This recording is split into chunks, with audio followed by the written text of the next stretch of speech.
फौज की लड़ाई भी की थी। तो जो कम्युनिस्ट थे वो उनको तोजो का कुत्ता कहते थे। तोजो, मुसोलिनी और हिटलर ये जो अंग्रेजों से लड़ रहे थे उनके समर्थन से भारत को आजाद करने के लिए उन्होंने आजाद हिंद फौज का गठन किया था। और तो ये जवाहरलाल नेहरू कहते थे जिस दिन वो आएंगे तो मैं तलवार लेके लड़ने जाऊंगा उनसे, ये नेहरू। और नेहरू ने कभी आजाद हिंद फौज को स्वाधीनता सेनानी नहीं माना। और एक जो सबसे बड़ी बात है कि नेताजी को हर कोई मतलब फोटो तो लगाता है, पर क्या थे नेताजी इसके बारे में कोई कहीं बताना नहीं चाहता। क्योंकि नेताजी क्या थे ये ना भारतीय जनता पार्टी को पूरी तरह से स्वीकार होगा और ना कांग्रेस को स्वीकार होगा और ना कम्युनिस्टों को स्वीकार होगा। तो नेताजी जो थे वो आजादी की जो लड़ाई चाहते थे वो बिना समझौते की लड़ाई चाहते थे। और भारत में जो अंग्रेजों ने कांग्रेस का स्थापना किया था, आपको मालूम होगा, एओ ह्यूम जो अंग्रेज था आईसीएस अफसर, उसने कांग्रेस की स्थापना की थी। और वो कांग्रेस की स्थापना एक कैप्टिव रेजिस्टेंस जिसको कहते हैं, यानी जैसे ट्रेड यूनियन में भी आप जानते होंगे कि मालिक अपने एक पिट्ठू लोगों को एक संगठन बना के रखता है, जो कहता है मालिक से हम बात करेंगे, बस कोई उसके साथ लड़ाई झगड़ा नहीं करेंगे। तो वैसा ही एक कांग्रेस संगठन बनाया अंग्रेजों ने, और उसमें सब जाति के, सब धर्म के, जमींदारों के, सब लोगों के अलग अलग संगठन बना के जो शासक वर्ग था वो शासक वर्ग वही बना रहा, सामंती भारत का। और नेताजी सुभाष चंद्र बोस जो थे वो उसके खिलाफ थे। उस जमाने में हर रईस की इच्छा होती थी कि उसका लड़का जाए और आईसीएस बन गया। जवाहरलाल नेहरू भी गए आईसीएस बनने, महात्मा गांधी भी गए आईसीएस बनने, पर इनमें इतना बुद्धि नहीं था कि आईसीएस की परीक्षा पास कर सके, तो बैरिस्टर बन के आ जाते थे। और नेताजी सुभाष चंद्र बोस गए तो उन्होंने आईसीएस की परीक्षा पास कर ली। और जब भारत आए तो उन्होंने कहा कि ये तो देश को गुलाम बनाने का पूरा एक हथियार के रूप में इस्तेमाल करते हैं, वो हुक्म की तामीली के लिए एक पूरा वर्ग बना है। तो उन्होंने उससे इस्तीफा दिया। तो पूरा हिंदुस्तान जो था वो उनके फॉलोइंग बहुत ज्यादा बड़ा फॉलोअर हो गया। उनको हरिपुरा में 1938 में गांधी जी ने, जब वो थे ही नहीं भारत में, वो यूरोप में थे, तो कांग्रेस का निर्विरोध अध्यक्ष बना दिया। और ये सोचा था कि अल्सेशियन कुत्ते जैसे पालते हैं ना, अपने जहां बोलते हैं भौंको, तो गांधी जी भी इसी प्रकार के अपने कांग्रेस अध्यक्ष बनाया करते थे। मालिक रहेगा पीछे और वो उसकी हुक्म की तामीली करेंगे। तो उनने ये सोचा होगा, पर नेताजी सुभाष चंद्र बोस ने वहां जाने के बाद जब कांग्रेस के अध्यक्ष बने और अपना भाषण दिया हरिपुरा में, तो उन्होंने अपनी जो पूरी की पूरी एक आधुनिक भारत की रूपरेखा है वो वहां प्रस्तुत कर दी। और उसके बाद पंचवर्षीय योजना उन्होंने बनाई, जवाहरलाल नेहरू हालांकि उसका अध्यक्ष बनाया। तो एक प्लान वे में हम देश को कैसे आगे ले जाएंगे, ये उनका सोच था। और गांधी जी, नेहरू जी, ये लोग जो थे, ये लोग थे अंग्रेजों के हित में स्वाधीनता आंदोलन चलाने वाले।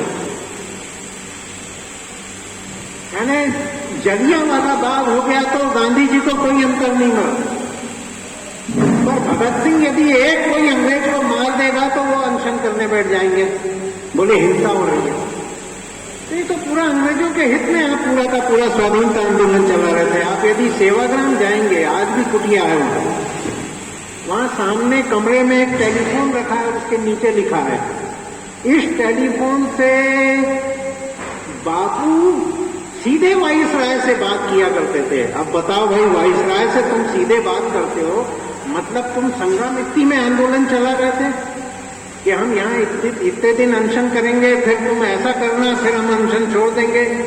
हाँ, सारा मतलब हिंदुस्तान के लोगों को अंग्रेजों के हित में पूरा का पूरा चलाने का पूरा उनका खेल था। और त्रिपुरी कांग्रेस में जब उन्होंने ये देखा गांधी जी ने कि भाई ये तो कांग्रेस को अलग तरीके से ले जा रहा है, ये तो इसको पता नहीं कहां के कहां ले जाएगा। सामंती व्यवस्था के खिलाफ उन्होंने बात की, जमींदारी के खिलाफ बात की। गांधी जी के तो सारे चेले जमींदार थे। तो उन्होंने कहा नहीं, अब ये आदमी नहीं चलेगा। तो पट्टा भी सीतारामैया को उन्होंने भेज दिया कि भैया ये मेरा प्रतिनिधि है, यदि ये हारेगा तो मेरी हार। पर उस समय नेताजी सुभाष चंद्र बोस ने पट्टा भी सीतारामैया को हरा दिया और गांधी ने स्वीकार कर लिया कि मेरी हार है। और वहां पे उन्होंने अपना जो अध्यक्षीय भाषण दिया था उसमें कहा था कि अब सेकेंड वर्ल्ड वॉर होने वाला है और सेकेंड वर्ल्ड वॉर में ब्रिटेन को सेना में हिंदुस्तानियों की भर्ती करनी है, क्योंकि फर्स्ट वर्ल्ड वॉर में भी हिंदुस्तानी ही भर्ती हुए थे ब्रिटिश सेना में। सेकेंड वर्ल्ड वॉर में भी भर्ती करनी है।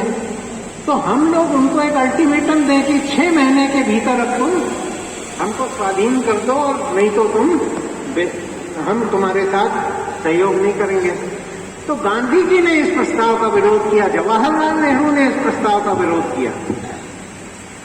उसके बावजूद भी वो जीत गए। तो वर्किंग कमेटी नहीं बनने दी गांधी ने, और जब वर्किंग कमेटी नहीं बनने दी उनने कहा ठीक है मेरा एक आदमी तो रहने दो, बाकी सब आपके रखो। गांधी उस पर भी राजी नहीं। सेवाग्राम के 1 महीने बाद, अब मार्च में हुआ, अप्रैल की 29 तारीख तक का वर्किंग कमेटी नहीं बनी। पूरे हिंदुस्तान में अखबारों में छप रहा है कि भाई ये कांग्रेस कैसे काम करेगी, प्रधानमंत्री तो है, कैबिनेट नहीं है। तो पूरे दुनिया में होता है जो प्रधानमंत्री होता है अपनी कैबिनेट खुद बनाता है, हारा हुआ आदमी कैबिनेट नहीं बनाता। ऊपर वाला नहीं देना। पर यहाँ प्रस्ताव पास हो गया, पंत रेजोल्यूशन आ गया, गोविंद वल्लभ पंत का, कि गांधी का आदमी पट्टा भी हारा है, गांधी ने हार स्वीकार की, पर कैबिनेट गांधी बनाएगा। अरे ऐसा कैसा होगा? उस पर भी वो राजी हुए। तो एक आदमी भी नहीं बनने। फिर पूरे हिंदुस्तान के अखबारों में छपा कि अब इनके बीच जो डेडलॉक है गांधी और सुभाष के बीच में, ये खत्म हो जाएगा। तो गांधी जी से चर्चा करने सेवाग्राम गए नेताजी सुभाष। तो वहां जब गए तो सारे अखबारों में छप रहा है कि वो किस काम से आ रहे हैं। पर जब वो वहां सेवाग्राम गए तो गांधी जी जान रहे हैं पूरा कि क्यों आए हैं वो, कि भाई एक वर्किंग कमेटी बन जाए, उसके लिए समझौता करें।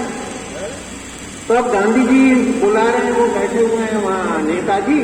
अरे भैया वो बकरी का क्या हुआ, उसका पेशाब कैसा हो रहा है आजकल, वो ठीक हुई कि नहीं हुई? अब वो अनाथ शनाथ बातें, वो किसी को बोल रहे तेरे लड़के की क्या तबीयत। 3 घंटा उन्होंने इसमें नाश कर दिया पूरा। नेताजी को लगा ये बात नहीं करना चाहते हैं मुद्दे की, तो वो सीधा चले गए और उन्होंने इस्तीफा दे दिया। और उनने ये देखा कि आज जो कांग्रेस है ये अंग्रेजों के जेब में बैठ के आंदोलन चला रही है, इसलिए मेरे को यदि इस देश को आजाद करना है तो मेरे को पूरे हिंदुस्तान को आजाद करने के लिए बाहर से फौज बना के लाना पड़ेगा और अपने ताकत के बल पे आजाद करना पड़ेगा। और वो काम उन्होंने किया। जो ब्रिटिश फौज थी जो हिटलर के अगेंस्ट लड़ रही थी और बाद में सरेंडर कर दी थी, उसके सामने जाके उन्होंने जब उससे भाषण दिए और उसने अपनी निष्ठा बदल दी, तो अब सेना की निष्ठा जो बदल देता है वो एनिमी हो जाता है, मतलब राष्ट्रद्रोह उसके ऊपर लगता है। तो अंग्रेजों ने उनको एनिमी ऑफ एम्पायर घोषित कर दिया। सेना की निष्ठा यदि बदल जाए तो फिर तो खेल ही खत्म हो गया। इंदिरा जी कैसे चली गई भाई, उनके बॉडीगार्ड की निष्ठा बदल गई। तो गोली इधर चलाने की बजाय पीछे चला देगा, उसमें क्या रखा है। तो वो फिर उन्होंने नेहरू को अपने चंगुल में लिया और पूरा तो पूरा अपने जितने भी उनके चपरगट्टू थे अंग्रेजों के, उन लोगों के साथ मिल बुला के उन्होंने कॉन्स्टिट्यूशन बनाने की बात कर। और इस बीच एक बड़ी घटना हुई वो हुई कि जब 14 अप्रैल को हम लोग का एक पिछले महीने अप्रैल में कलकत्ता में यूसीसी का ये सम्मेलन था, जो नेताजी ने मोरंग में जो अपना तिरंगा लगाया था, यानी आजाद हिंद फौज जब भारत में आ गई थी और उसने अपना झंडा लगा दिया था, लगभग 50-60 हजार वर्ग किलोमीटर जगह पे कब्जा कर लिया था। उनकी अपनी सेना बन गई थी, उनकी अपनी सरकार बन गई थी, उनके अपने सिक्के थे, उनके अपने मुद्रा थी, सब कुछ था। 11 देशों ने उनकी सरकार को मान्यता दे दी थी। अब वो जब यहाँ आई तो उन्होंने खबर भेजी गांधी और नेहरू को कि भाई तुम बोलो कि अब देश को आजाद करने हमारी सेना आ चुकी है, तो ये जो हमसे लड़ रहे हैं हिंदुस्तानी लोग जो अंग्रेजी सेना में है वो सरेंडर कर देंगे। तो गांधी ने वाइसराय के कहने पर इसको अति गोपनीय रखा, पत्नी किसी को नहीं बताया, न नेहरू ने बताया। और ये हुआ कि फिर जब एक्सिस पावर हार गई और उनको सपोर्ट जापान का जो मिल रहा था वो मिलना बंद हो गया, 60,000 लोगों की फौज थी, उसमें 26,000 लोग मारे गए। आजादी की पूरी लड़ाई में जितने लोग नहीं मरे उनमें केवल उस आजाद हिंद फौज के लोग मारे। तो उसके ऊपर जब अंग्रेजों ने लाल किले में मुकदमा दायर किया और लाल किले में मुकदमा चला, तो ये पूरी की पूरी जानकारी सारी भारत में फैली कि अरे हमारे देश के नेताजी की सेना आ गई थी और उसने मतलब देश को आजाद करने का इतना काम किया था। तो उस सेना ने जिसने कहा कि हमको अपने ही देश के सेना से लड़ाने का काम जो ब्रिटिश ने किया था, तो भारत की नौसेना, वायुसेना और थल सेना तीनों ने बगावत कर दी। और जब बगावत कर दी तो भारत का जो वाइसराय था उसने ब्रिटिश जो गवर्नमेंट में इंडिया सेक्रेटरी था उसको चिट्ठी लिखी कि अब सेना के भरोसे हम नहीं रह सकते, गांधी नेहरू अब हमको नहीं बचा सकते, सेना ही खिलाफ हो गई है, तो जल्दी से आजाद करना है। तो एटली उस समय प्रधानमंत्री था इंग्लैंड का। बाद में एटली आया कलकत्ता, और कलकत्ता में उस समय चीफ जस्टिस चक्रवर्ती होते थे। तो वो जस्टिस चक्रवर्ती, जब पहले के जमाने में तो ये होता था गवर्नर की पोस्ट खाली हुई तो चीफ जस्टिस जो है वो उसको अप्रिशिएट करता था। आजकल तो इस गवर्नर को उस गवर्नर का वो दे देते हैं, क्योंकि वो नहीं चाहते हैं कि कोई दिमाग वाला आदमी गवर्नर है। तो अब ये है कि वो चीफ जस्टिस जो एक्टिंग गवर्नर थे उस समय, उन्होंने कहा एटली को, एटली आया भारत तो वही वाइसराय के घर में गया, क्योंकि राष्ट्रपति भवन के जो वाइसराय का घर था उसके बाद सबसे बड़ा जो घर था वो वही बंगाल का जो गवर्नर का घर है, क्योंकि उस समय वहां वाइसराय रहता था, कैपिटल तो वही थी ना शुरू में, वहां रुका। तो उन्होंने कहा भाई आप तो 48 में जाने वाले थे, एक साल पहले क्यों भागे? तो कहने लगा ड्यू टू सुभाष। उन्होंने कहा सुभाष तो थे ही नहीं वहां। तो कह नहीं वैसी बात नहीं है, वो भारत की सेना ने जब नेताजी की बात पे बगावत कर दी तो सेना की निष्ठा बदल गई। अब हम किसके भरोसे रहते? गांधी नेहरू नहीं बचा सकते थे। तो एटली ने ये बात को स्वीकार किया कि ये जो आजादी मिली है ये सुभाष चंद्र बोस के कारण मिली। तो उनने, चक्रवर्ती ने बोला कि भैया गांधी और नेहरू का क्या? उनने कहा कोई रोल नहीं था उनका शून्य योगदान था। ये बात हुई पूरी की पूरी। और ये बात अभी जो अजीत डोभाल है हमारे एनएसए, उनका भी भाषण में आप देख लेंगे, डॉक्यूमेंट के आधार पे ये सारी बातें मेजर जनरल जीडी बख्शी ने पुस्तकों में लिख दिया, सारे डॉक्यूमेंट के साथ ये सारी बातें हैं। तो अब इतिहास को पुनः फिर से लिखना पड़ेगा कि आजादी किसने दी है।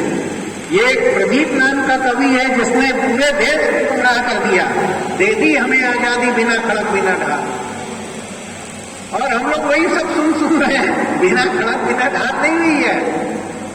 और जो आजादी के बाद एक सीक्रेट एग्रीमेंट हुआ है अंग्रेजों का, जवाहरलाल नेहरू के साइन है उसमें बहुत सारी बातें कही गई हैं और उनकी जो शर्तें हैं वो हम आपको पढ़ के सुना देते हैं ताकि आपको समझ में आए ये आजादी क्या है।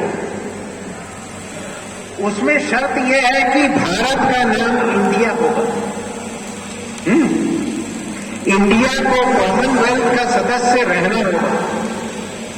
ब्रिटिश गवर्नमेंट द्वारा किए गए सभी व्यापारिक अनुबंध ज्यों के त्यों रहेंगे। यानी भारत में जो करेंसी चल रही थी वो एक रॉथशिल्ड नाम के आदमी की करेंसी चल रही थी, इंपीरियल बैंक उसका था, तो वही करेंसी चलती रहेगी। ईसाइयों की सभी सुविधाएं ज्यों की त्यों रहेंगी। अंग्रेजों द्वारा बनाए गए कलेक्टर शाही के प्रशासनिक तंत्र को और कानून पद्धति की बुनियाद को यथावत रखा जाएगा। तो आज भी अंग्रेजों के बनाए हुए 350 कानून चल रहे हैं। जो आईपीसी है, इंडियन पीनल कोड, यानी अपराध क्या है और उसका दंड क्या होगा, ये अंग्रेज तय किया था 1860 में, वो आज भी चल रहा है। पुलिस कानून 1864 का, वो आज भी चल रहा है। तमाम कानून अंग्रेज के बनाए अभी भी चल रहे हैं। तो शासन किसका है? वो उसी का है। और ये सारे कानून कॉमनवेल्थ वहां हाउस ऑफ कॉमन्स में पास हुए थे। फिर उन्होंने कहा भारत पाकिस्तान पर 50 साल तक कोई हमला नहीं करेगा। यदि पाकिस्तान ने युद्ध छेड़ दिया तो मात्र बचाव की लड़ाई लड़ेगा।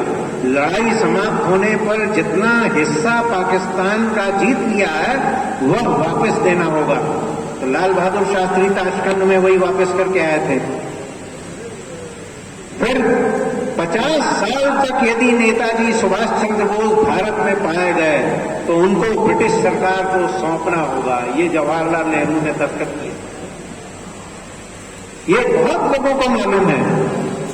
तो अटल बिहारी वाजपेयी जी के मित्र थे एक स्वामी मुक्तानंद, बड़े क्रांतिकारी भी रहे। उनने पुस्तक लिखी, उसमें सब लिखा है।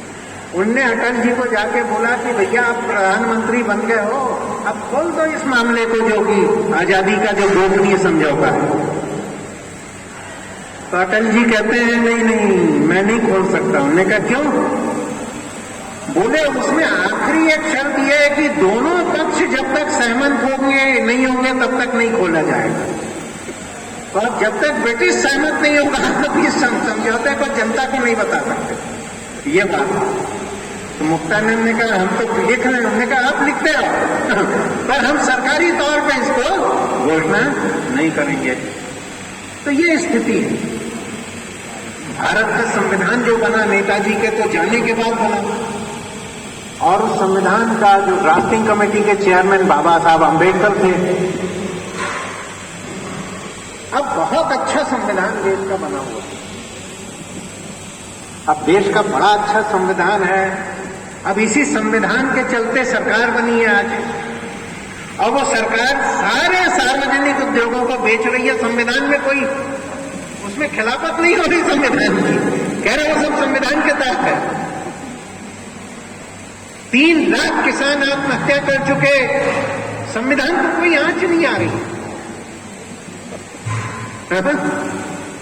तो भैया ऐसा कैसा संविधान जिसके रहते हुए लोग आत्महत्या कर लें, लोगों की रोजी रोटी चली जाए, देश के सारे सार्वजनिक उद्योग बेच दिए जाएं, और कोई ग्राहक मिले तो देश की भी रजिस्ट्री कर दी जाए।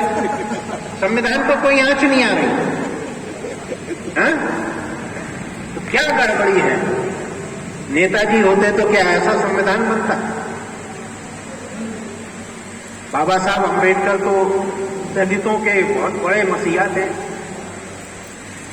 और आजाद होने के बाद बाबा साहब अम्बेडकर नेहरू की कैबिनेट में मंत्री भी रहे, है ना।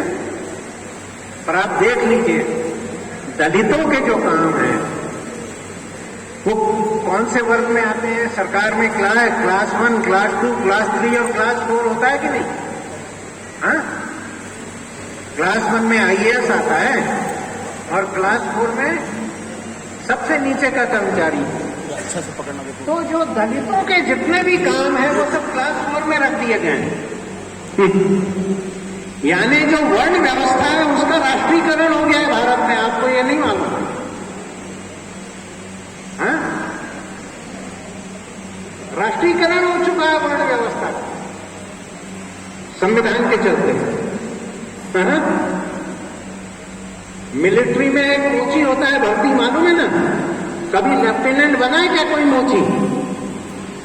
हाँ? वो जेसीओ तक नहीं बन पाता है, वो रिक्रूट भर्ती होता है, रिक्रूट ही रिटायर हो जाता है। हाँ? हम एक बार लंदन में गए, तो लंदन में हम एक गुरुद्वारे में खाना खाने ऐसे ही चले गए, तो एक महिला हमको मिल गई, हिंदी में बात कर रहे थे। तो अरे कहाँ से? हमने कहा जबलपुर।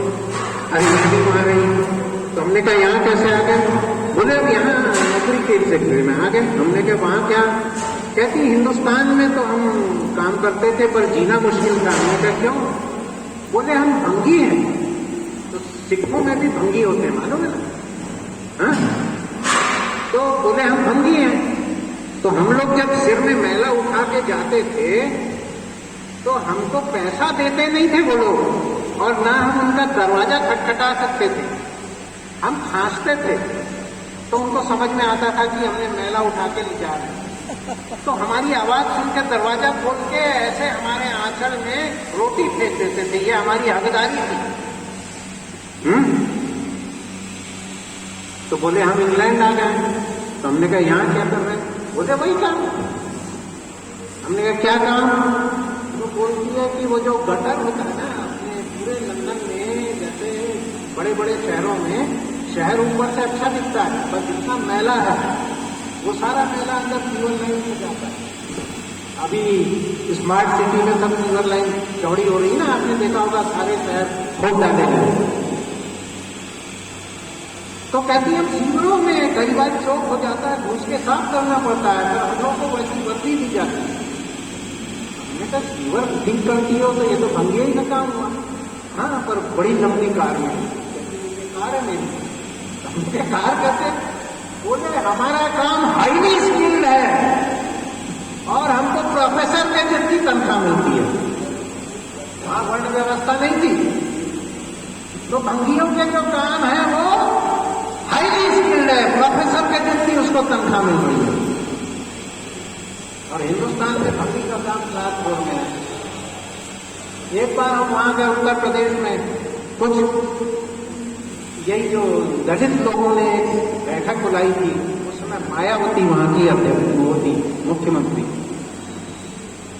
तो हमने कहा भाई आपकी मायावती मुख्यमंत्री है, तो हमने कहा आप लोगों के जो भंगियों के काम हैं, जो मेहतरों के काम हैं, ये सारे काम क्लास 1 में क्यों नहीं कर दिए? इसको क्लास 1 में कर दे तो पंडित लोग भी फिर भंगी की कंपटीशन में जाएंगे कि हम भी सब मैला उठाएंगे, क्योंकि हमारे को जाना है। तो तनख्वाह क्यों नहीं उतनी बढ़ा दी? लोगों की सरकार है, तो फिर तुमको अभी नाश्ते कैटेगरी में क्यों रखा हुआ? तुमको फर्स्ट कैटेगरी में कर देना चाहिए था, नहीं किया। हाँ? तो मतलब दलित का भी कोई आदमी आज की व्यवस्था में यदि सत्ता में है तो वो सत्ता जिस शासक वर्ग की है उसके दल्ले के रूप में काम करता है, वो अपने जाति के प्रतिनिधि के रूप में काम नहीं करता है। और इसीलिए आरक्षण के इतने साल हो गए,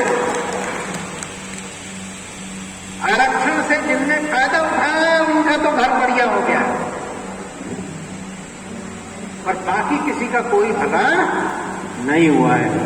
नेताजी यदि होते तो मुझे लगता है इस प्रकार की व्यवस्था नहीं बन पाती। अभी हम तिवारी जी से सुबह बात कर रहे थे कि भाई एक समय था भारत सोने की चिड़िया था। तो कैसा था सोने की चिड़िया? जीडीपी जो है पूरी दुनिया की, उसकी जीडीपी में सबसे ज्यादा कंट्रीब्यूशन भारत का होता था। क्यों? क्योंकि यहाँ के जो ओबीसी हैं, अन्य पिछड़ा वर्ग, वो कौन है?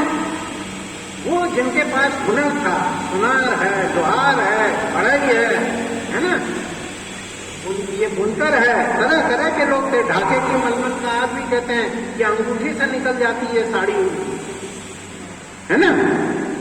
तो ये सारी चीजें एक्सपोर्ट होती थी और पूरा दुनिया का दौलत यहाँ आ जाती थी। आज उनके क्या हालत है ओबीसी के? अब वो आरक्षण की बात कर रहे हैं।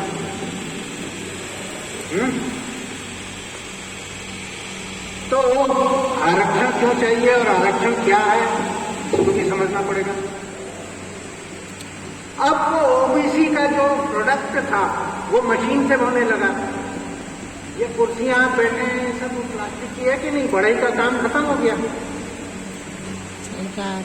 तो यदि आज भारत की सरकार विदेश से क्या ला रही है, एफडीआई, विदेशी पूंजी बुला रही है और तकनीक भी बुला रही है, और जब विदेशी पूंजी और तकनीक आ रही है तो उस तकनीक से जो प्रोडक्ट बन रहा है उसके कारण जिन लोगों के हाथ से काम निकल रहा है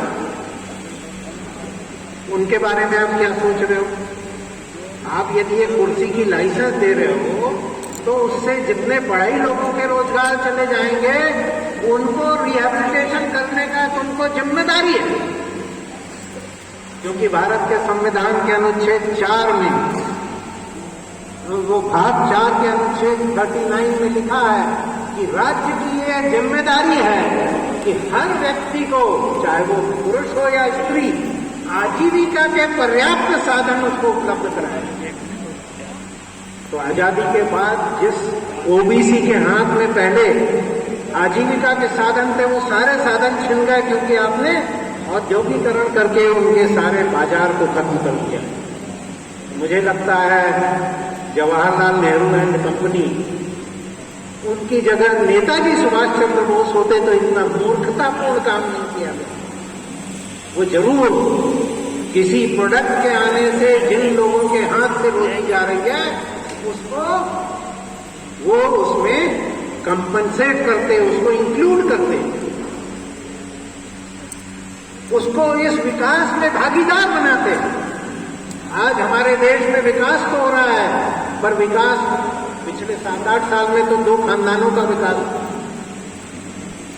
बाकी विकास जो है वो एक वर्ग विशेष का हो रहा है, और बाकी जो है उससे हाथ से छिनती जा रही, गरीबी खत्म होती जा रही है। यानी जो गरीब है खत्म होते जा रहा है, तो गरीबी और बढ़ रही है, अमीरी और बढ़ रही है। भारत के संविधान की प्रस्तावना में लिखा है समाजवाद। तो समाजवाद का मतलब यह है कि जितना भी साधन है, संसाधन है, वो संसाधन का सब में समान रूप से बंटवारा होगा। और यदि भारत की जो जीडीपी है उस जीडीपी को आप देख लो और गणित कैलकुलेटर से निकाल दो, आबादी को उसमें भाग दे दो, तो हर व्यक्ति के हिस्से में 5 लाख रुपया प्रति वर्ष का आ जाता है। यानी 50,000 रुपए प्रति माह हर व्यक्ति की आय होनी पड़ेगी।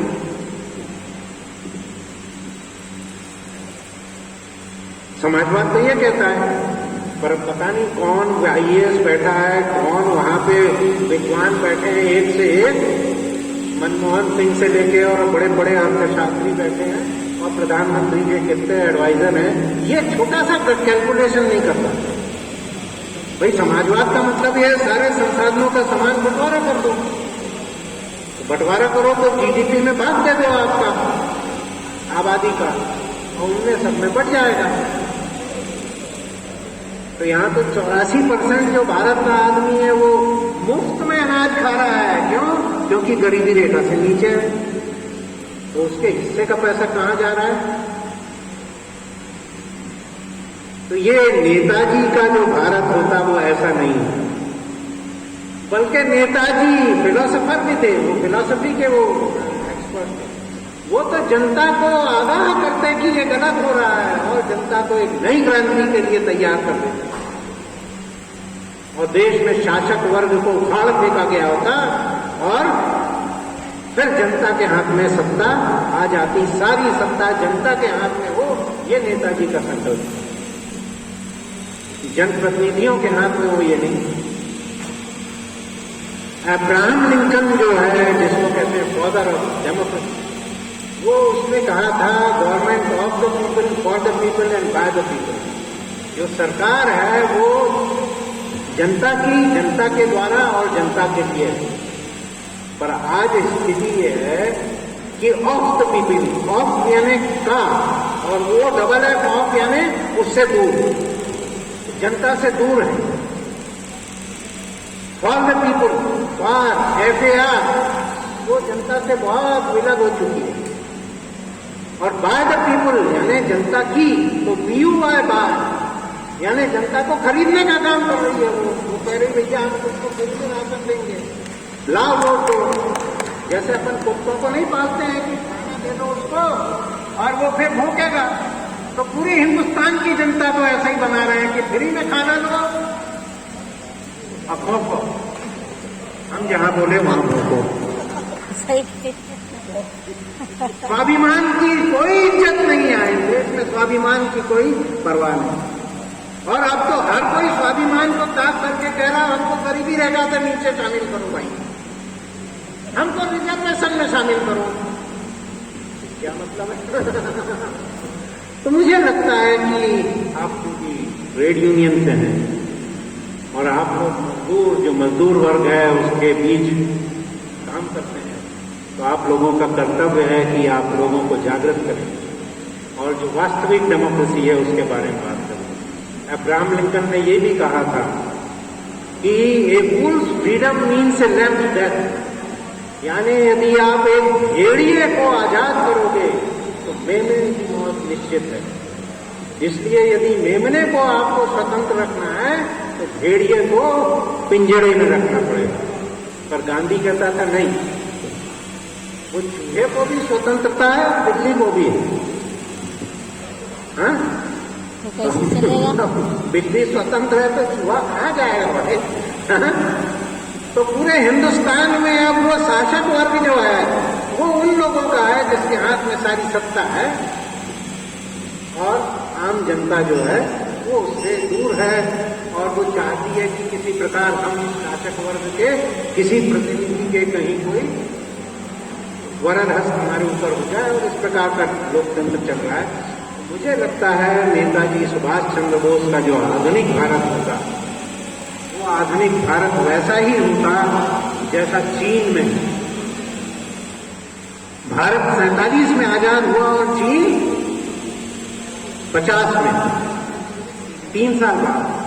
भारत से ज्यादा आबादी है वहां, पर आज दुनिया की बड़ी भारी ताकत बनी।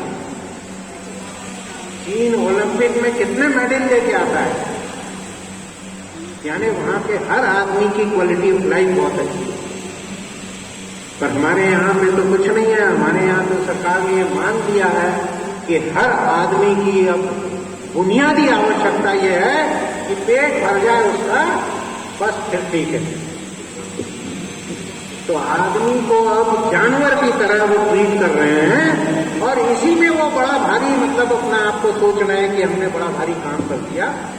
और अब सारी सरकारों ने, केजरीवाल की हो सरकार, चाहे उधर करुणानिधि के लड़के की हो सरकार या जिसकी सरकार हो, चाहे वहां पे नवीन पटनायक की हो, सब इसी में है कि हम मुफ्त में देंगे और लोगों को भीख मांगने की स्थिति में लाके छोड़ देंगे और लोगों को भी यह एहसास होने लगे कि अब भीख में जो मिल गया वही उसका अधिकार है और उसके लिए वो लड़ते हैं।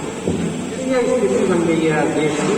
मुझे लगता है आप सब लोगों का अब ये कर्तव्य है कि आप मजदूर वर्ग में अब लोगों में जागृति लाएं और नेताजी के सपनों का जो भारत है वैसा सपनों का भारत बनाने के लिए हर चीज को नई दृष्टि से देखें, हर काम के पीछे सवाल करें।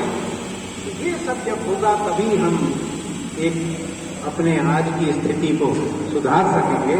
और नहीं तो आप जानते हैं कि सरकार तो ये कह रही है कि भाई हम तो आरक्षण तो हम नहीं खत्म करेंगे, तो सरकारी तंत्र ही को खत्म कर देंगे तो आरक्षण कहाँ है? प्राइवेट में तो आरक्षण रहेगा। हाँ, तो उन्होंने कहा सब इसको खेल खत्म करो। तो रेलवे को बेच रहे हैं, हवाई जहाज बेच चुके हैं और वहां आरक्षण की तो सवाल ही नहीं उठता है, वो तो प्राइवेट हाथ में है। अंग्रेज बना के गया था संविधान में अनुच्छेद 311, इंग्लैंड के संविधान में तो नहीं, इंग्लैंड में तो संविधान ही नहीं है। वो ये था कि जो अंग्रेज ने जो सारे शासन व्यवस्था कायम की थी वो जनता के खिलाफ थी। तो जनता के खिलाफ शासन करने के लिए जो लोग रहेंगे, जो तंत्र रहेंगे, उसको वरदहस्त देना था। तो उसके लिए अनुच्छेद 311 दुनिया के किसी संविधान में, भारत के संविधान, आप अनुच्छेद 311 को खत्म कर दो। भारत में IAS है, कलेक्टर है, वो राजा बना हुआ है। इंग्लैंड में तो कलेक्टर नहीं है। इंग्लैंड में तो कांस्टेबल भर्ती होता है और वो चीफ कांस्टेबल होता है, वही DGP होता है। हाँ? तो यहाँ तो शासक वर्ग ने एक अलग से पूरा शासन करने के लिए दलालों का और चपरगट्टुओं का और जीवचूरों का एक पूरा वर्ग तैयार किया है। और हम सब लोग चाहते हैं कि हमारा बेटा उस वर्ग में शामिल होने के लिए IAS में बैठे।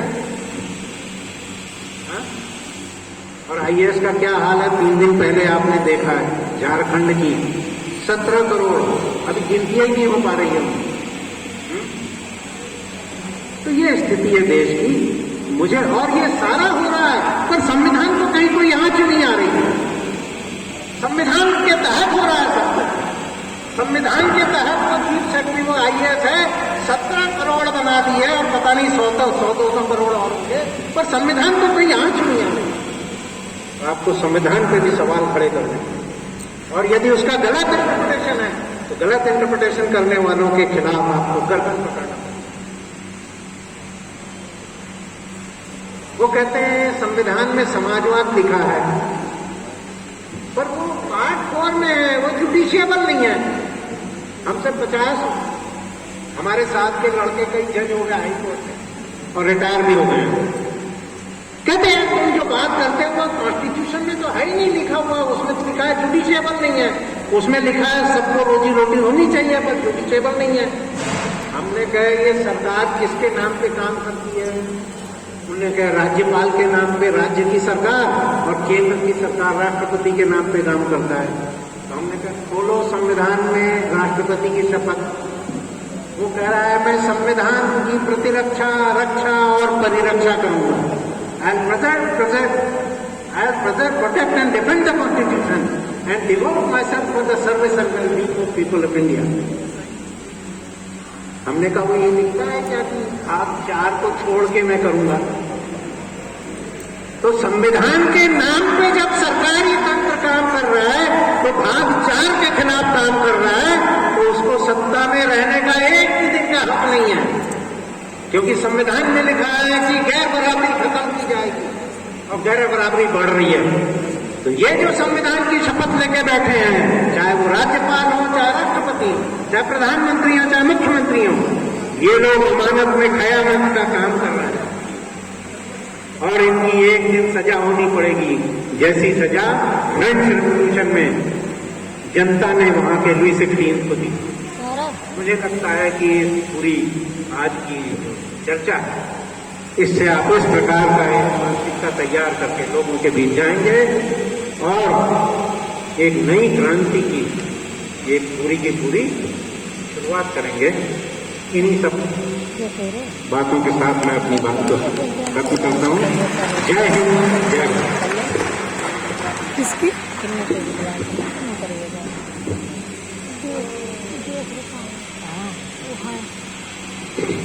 आदरणीय जयंत वर्मा जी का बहुत बहुत धन्यवाद।